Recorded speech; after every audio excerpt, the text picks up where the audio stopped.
noite, senhoras, senhores, pessoas a gênero, bem-vindo ao seu A Hora do Esporte, o programa mais icônico, irônico e apimentado do esporte brasileiro. Sintam-se em casa.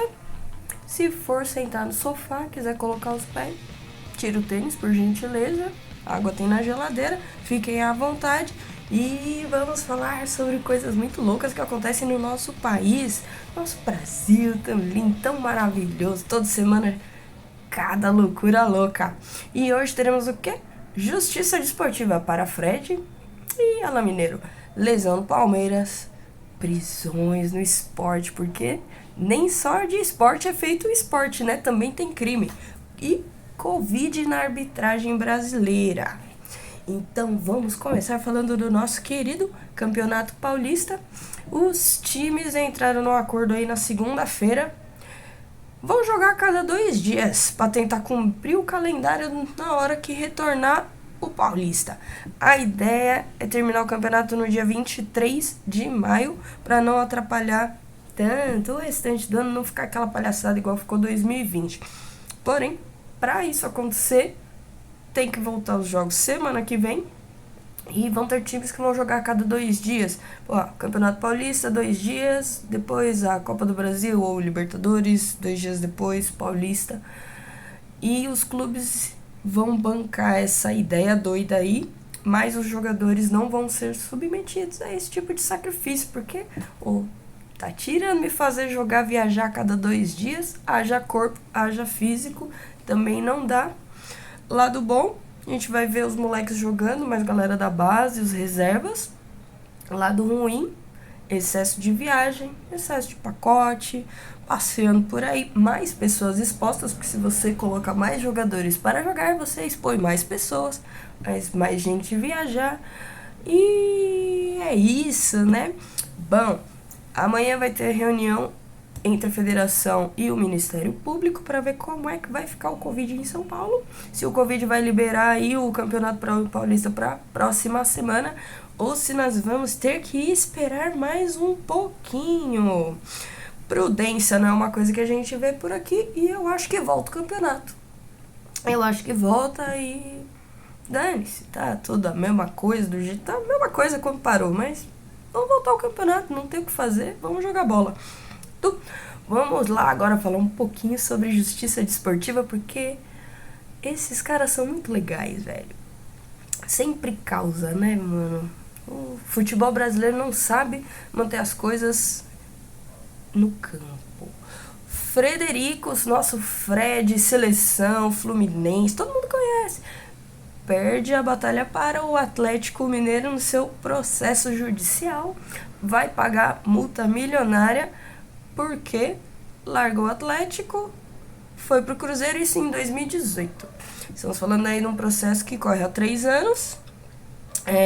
Juros e valores corrigidos, a multa ficou em 20 milhões de reais e o Fred tem 10 diazinho aí para pagar a dívida. Arranja 20 milhões, meu nego, para pagar o Atlético Mineiro sob o risco de sofrer sanções disciplinares e financeiras. Eu acho que 20 milhões já é uma sanção bem financeira, né? Já acho que dá pra dar uma afogada, assim, nas dívidas, né? E o brasileiro sendo brasileiro. E é isso. E quem pode se ferrar com tudo isso é o Fluminense. Porque o Fred pode ser impedido de jogar. E se for impedido de jogar, não vai ter Libertadores pra ele. E o Fluminense tá muito focado na Libertadores, é o foco dos caras este ano. E é isso, atrapalhando a vida dos outros. Parabéns, Frederico! E mantendo aí a instância judicial do nosso futebol, Alan Mineiro, do Vila Nova, tomou uma suspensãozinha aí, 4 jogos, porque cuspiu na bandeira do Goiás. Muito educado, foi lá, né, na casa dos outros, e cuspiu na bandeira do coleguinha. O jogo foi no dia 7 de março. A decisão foi homologada hoje pela Justiça lá de Goiás e o jogador só vai ficar suspenso pelos jogos válidos do Campeonato Goiano. Pode jogar a Copa do Brasil, não tem problema, não tem nada a ver com isso. E vai rolar uma transação disciplinar. 4 joguinhos, 10 mil reais de multa. para aprender a respeitar os coleguinhas, porque, né, futebol não precisa dessas coisas, gente. Ai, que ranço de quem faz isso. Ô, menino, Alô Mineiro, corta pra sua vida, cara, porque, de verdade, amanhã pode ser que você jogue lá, mas não vai, agora não vai, nunca vai jogar no Goiás. Goiás nunca vai querer contratar você, cara. Fica a dica aí. Agora, voltando para a instância paulista do futebol, Gabriel Menino sofreu uma lesão no ligamento do tornozelo direito. Vai desfalcar a porcada aí pro primeiro jogo da Recopa semana que vem contra o Defensa e Justiça da Argentina, né? Um ganhou aí a Libertadores, outra Sul-Americana, e agora nós vamos ver quem é o melhor das Américas. Assim como vai ter o melhor do Brasil, né? O Flamengo e Palmeiras. Palmeiras, ano passado só deu os caras, né? Não tem nem o que falar. E é isso. Gabriel Menino ainda não tem prazo para retornar aos treinamentos, né? Bom, se ferrou ontem, até toda a avaliação médica e pá. Semana que vem a gente já tem um prazo aí pro menino voltar a jogar. O Palmeiras tá aí testando seus jogadores pra voltar a treinar e ter esse joguinho da hora aí na semana que vem, diferenciado, pra gente dar uma assistida. Quarta-feira que vem, olha que legal, um campeonato diferente para nós. E agora falando do nosso amigo Covid, porque toda semana temos um papo sobre Covid-19. O cara, Covid-19, nós já estamos com Covid-21, viado. Já passou 1 ano e meio aí dessa brincadeira, desse maluco na terra. 3 em cada 10 árbitros da CBF foram infectados na temporada 2020. Relatório da ANAF, 35% dos árbitros da CBF contraíram a Covid-19. Olha só que legal, a CBF, né, dando aí um protocolo muito sensato para as pessoas, funcionando do jeito que a CBF é, né? Faz aí desse jeito, tá bom, depois nós vê. O relatório aponta que 280 profissionais de 781 contraíram a doença, dá 35%. E aquela palhaçada. Os clubes, o mesmo relatório da ANAF aponta que os clubes, os times tiveram 2,2% de infectados.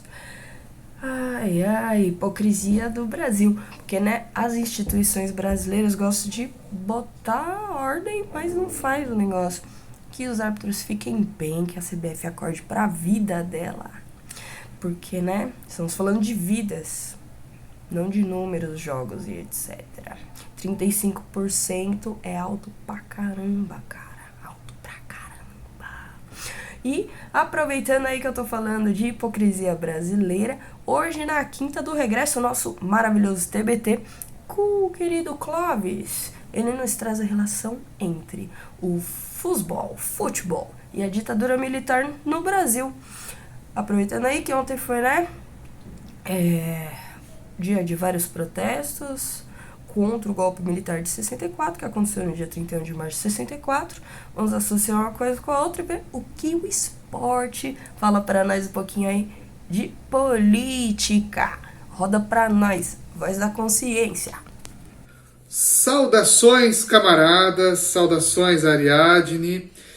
Sou Clóvis Costa, falando aí pro A Hora do Esporte. Hoje, quinta-feira, nossa quinta do regresso, 1º de abril, também conhecido como o Dia da Mentira. E hoje também é um dia trágico para a história do Brasil, para a nossa história.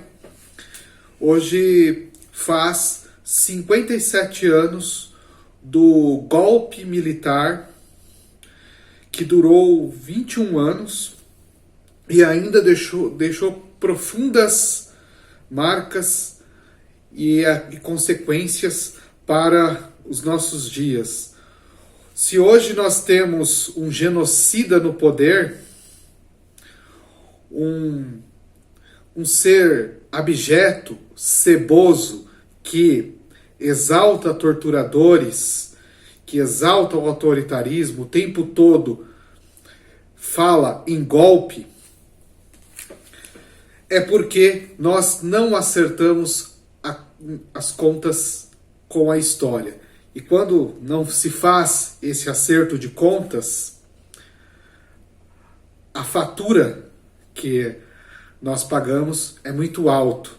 Aliás, o golpe de 64 também é uma consequência do fato de nós nunca termos feito o acerto de contas com a história, com os 521 anos de violência, de muito sangue derramado aqui no Brasil.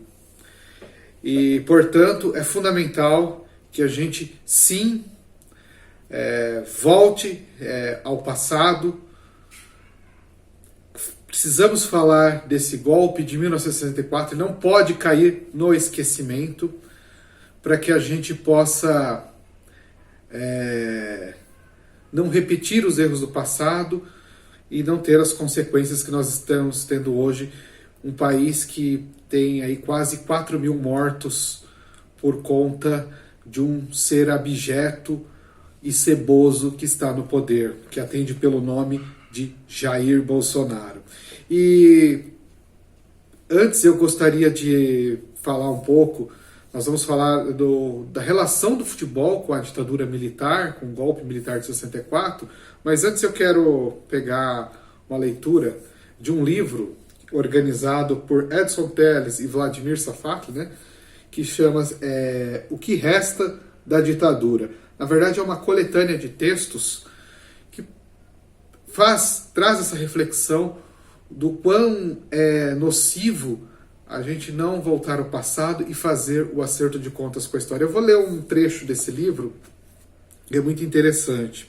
Um trecho aqui para a gente fazer a nossa reflexão.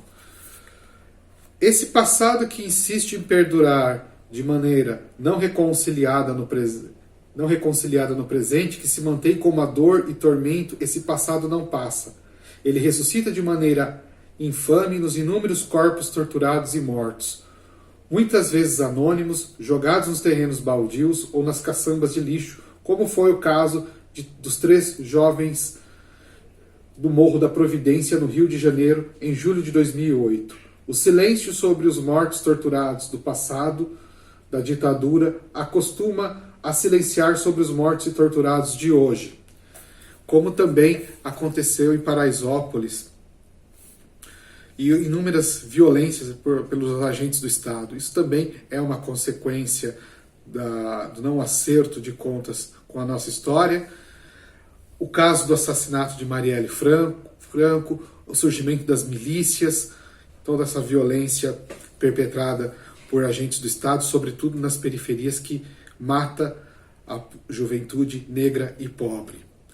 E é sobre isso que nós vamos falar hoje, na nossa Quinta do Regresso, porque esporte e políticas se misturam e nós vamos comentar hoje sobre isso.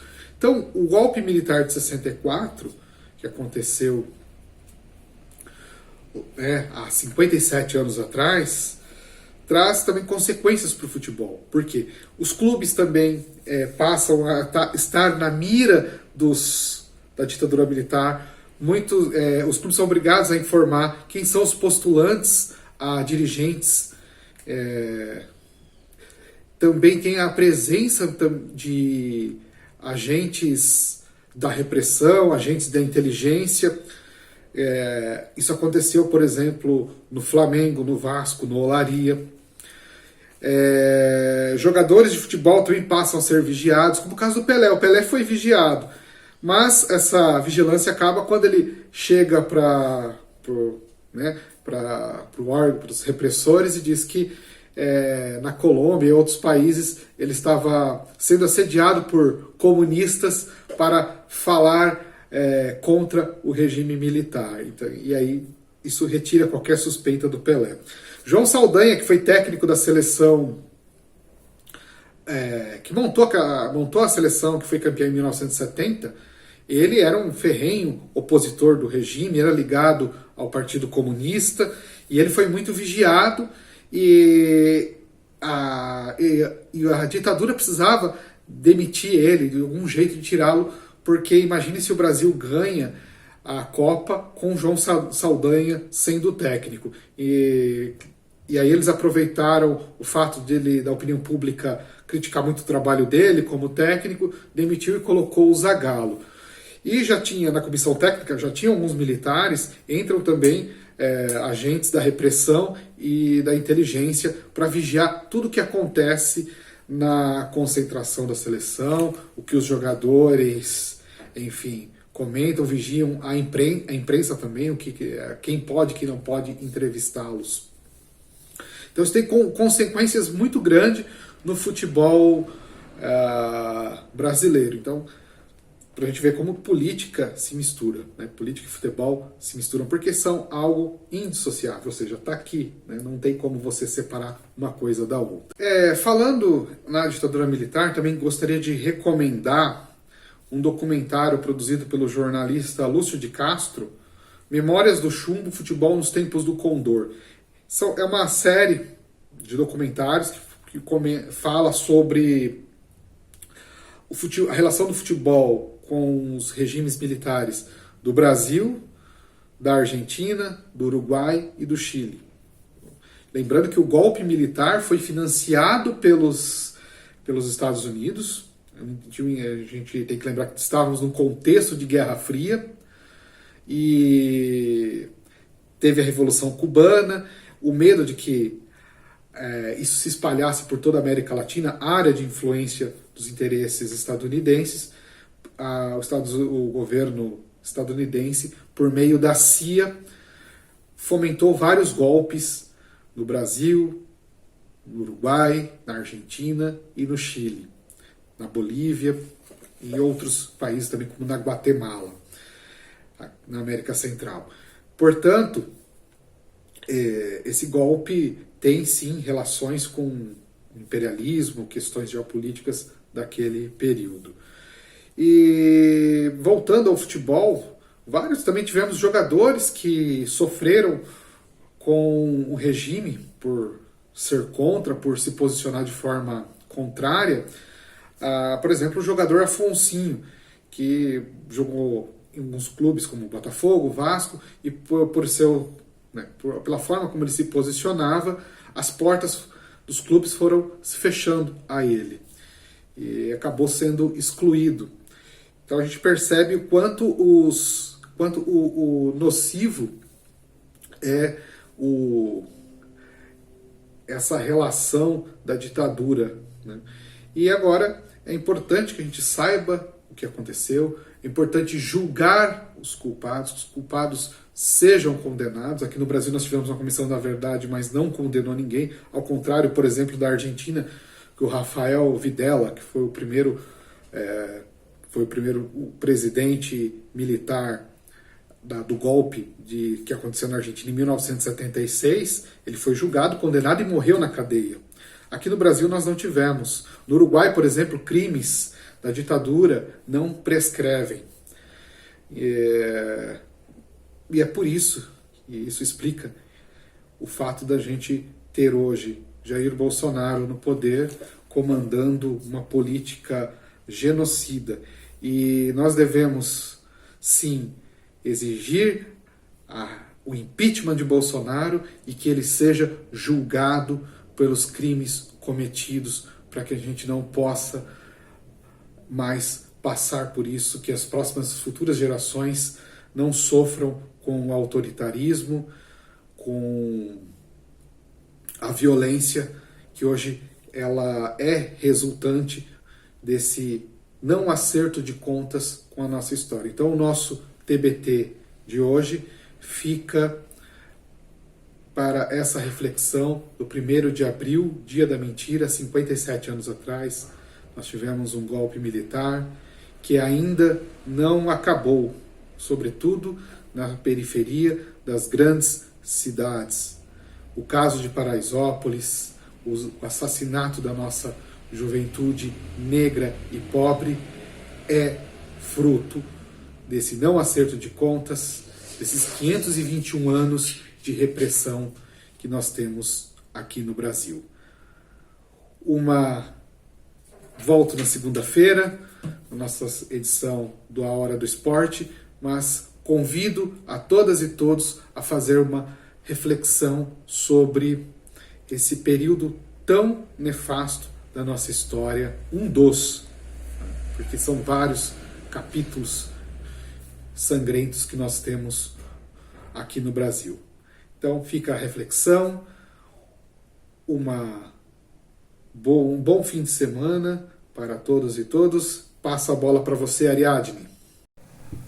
E é isso aí, galera. O cara é sensacional, fala sério. Quem não assistiu o documentário, recomendo, assistam, que é pesado. Vale a pena, gente. Porque a gente fala de esporte, a galera acha que é superficial. Não, futebol e os esportes fazem muito pela sociedade, pela política, já fizeram muito por esse país. Mas vamos voltar aqui agora para o ano de 2021. As notícias meio doidas que eu achei por aí. Boxeador brasileiro passa 24 horas detido no México, não luta e perde o cinturão. Puta que pariu, galera. Paulinho Soares foi impedido de entrar no país, onde ia defender o título de campeão latino-americano. Isso, eita, que difícil. E foi barrado na imigração no aeroporto. Ficou 24 horas preso no aeroporto e foi devolvido com sucesso para o Brasil. Pelo menos conseguiu retornar para casa. A entidade seguiu, não tentaram contato com ele, não tentaram achar o cara. A luta aconteceu com outra pessoa representando ele e ele perdeu o título, perdeu o cinturão. Mas é isso, né? Palavras do Paulinho Soares, vai tentar de novo. Ficou até celular confiscado, foi bem preso, assim, bem aquelas coisas loucas de filme, assim, você fala, caramba, velho. E né? E fazer o quê? E nesse momento aí você não tem nenhum apoio, nenhum suporte, não tem um advogado, não tem um nada pra tirar esse cara. Ou as instituições às vezes dão umas bugadas, ele que se vire, ele que faça, ele que chegue. Né? Se não acontecer, nós chamamos outro pra fazer, já tá aqui mesmo. Absurdo o cara sair de Sorocaba e até o México e não conseguir lutar. Eita, mundo doido. Falando em doideira, Fred Guarim, ex-Vasco, vocês lembram dele, velho? Meio campista, jogador do Milionários, é preso na Colômbia, Medellín, acusado de violência doméstica. O cara ficou loucão, bebeu todas e foi denunciado pela própria família, bateu no pai e nos parentes. Eita, o bagulho tá louco. Gente, de verdade, o mundo tá meio ao contrário, as pessoas estão dando aquelas bugadas loucas. E eu tô falando, esse programa aqui tá parecendo um programa de, sei lá, policial, jornal nacional, assim, uns bagulho desse tipo. E porque tá difícil aí, agora eu vou dar uma respirada sobre justiça, sobre todos esses BO. Vou falar sobre o que tá dando certo, sobre o que vai acontecer, né? Pra quem não sabe, esse final de semana a gente tem Campeonato Carioca, Campeonato Mineiro. Se não me engano, são os dois que estão rolando aí. Rio Grande do Norte também tá tendo, mas a gente foca neles, né? Mineiro, Carioca, enquanto a gente não tem o nosso paulistinho aqui de volta. Bom, e saindo de Sorocaba, indo direto para Las Vegas. O UFC troca os seus fornecedores e aumenta o incentivo pago para os seus atletas anualmente. A troca do patrocinador sai a Reebok, depois de 6 anos patrocinando o UFC e os seus eventos, dando aí $1 milhão por ano para os seus atletas cadastrados. Caiu fora e agora quem assume é a Venom. A Venom, que já é uma marca mais voltada para os esportes de luta mesmo, né? Não tanto quanto a Reebok, que seria uma coisa mais, sei lá, corrida, né? Mais atletismo. Eu vejo a Reebok como uma marca mais atletismo do que uma marca de lutas, né? Assim, boxe, UFC, MMA, enfim. E é isso, a Venom vai ficar 3 anos aí e o incentivo para os atletas foi para quase $6 milhões por ano. Agora no dia 10, vai ser o primeiro evento do ano. Começou o UFC, da hora.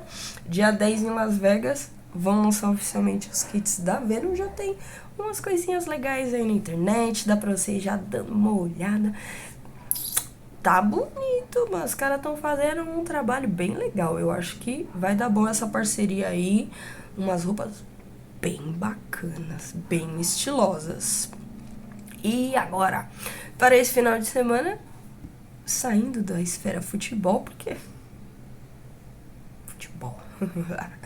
Final da Superliga Feminina de Vôlei. Minas X Praia Clube. Final mineira em Saquarema, no Rio de Janeiro. Tiramos as meninas de Minas Gerais para ir jogar lá no Rio de Janeiro. Mas é isso. Primeira partida vai ser hoje, dia 1/4. Se pá, tá rolando tipo agora. A próxima no dia 3. E se precisar, vai ter a terceira partida no dia 5. Não rola empates. Vocês estão ligados como funciona o vôlei, né? Ganhou um, o outro ganhou o outro. Vai ter o X3 e é isso. Vão decidir dessa forma. Não tem ponto, não tem nada disso não. Decide dentro de quadra. E eu aposto que serão 3 jogos nessa final. Porque o Minas é um Minas estruturado, seleção brasileira base. E o Praia Clube veio uma crescente deliciosa dentro da Superliga aí, ganhando um monte de jogo, um atrás do outro, de repente deu um reviravolta e tá aí na final. Olha que coisa louca. Vou dar uma olhadinha aqui no bico. Falei pra vocês pegarem água na geladeira se vocês quiserem, fiquem à vontade. E é isso, eu aposto muito em 3 jogos aí pra essa final de Superliga Feminina de Vôlei. Que ligado, jogão, gente, jogão, fala sério. E agora valendo entre todos os esportes mais importantes do mundo, Olimpíadas do Japão. E o Comitê Olímpico Brasileiro já tem 199 vagas confirmadas para o grande evento que estamos aguardando desde o ano passado. Olha que loucura. A estimativa do COB, Comitê Olímpico do Brasil brasileiro, tem entre 250 a 300 representantes. As vagas finalizam aí agora no final de maio. E só para título de curiosidade, em 2012 tivemos 259 competidores e em 2016, no Rio, 462, mas justamente porque, né, foi aqui, a gente tava em casa, tava tranquilo. Então, se conseguir aí bater o número de Londres, eu acho que mostra que mantém o equilíbrio e dos nossos atletas lindos, maravilhosos. E é aquilo, quem já tá classificado? Futebol feminino, vôlei feminino e masculino, handball feminino e masculino, basquete feminino e masculino. A gente tem a galera do hipismo, atletismo, ginástica artística, triatlo, enfim, mano, vai estar chuchu beleza essas Olimpíadas. Será uma coisa mais linda para acompanhar. Porque, né, a gente não tem muito o que fazer. E ano que vem já tem Olimpíadas de Inverno de novo. Isso lá na Itália. Enfim, galera, foi muito bom estar com vocês nesta linda quinta-feira, dia 01 de abril. Tudo que eu disse é a mais pura verdade. Fiquem em casa. Não sai. Se precisar sair, vocês estão ligados?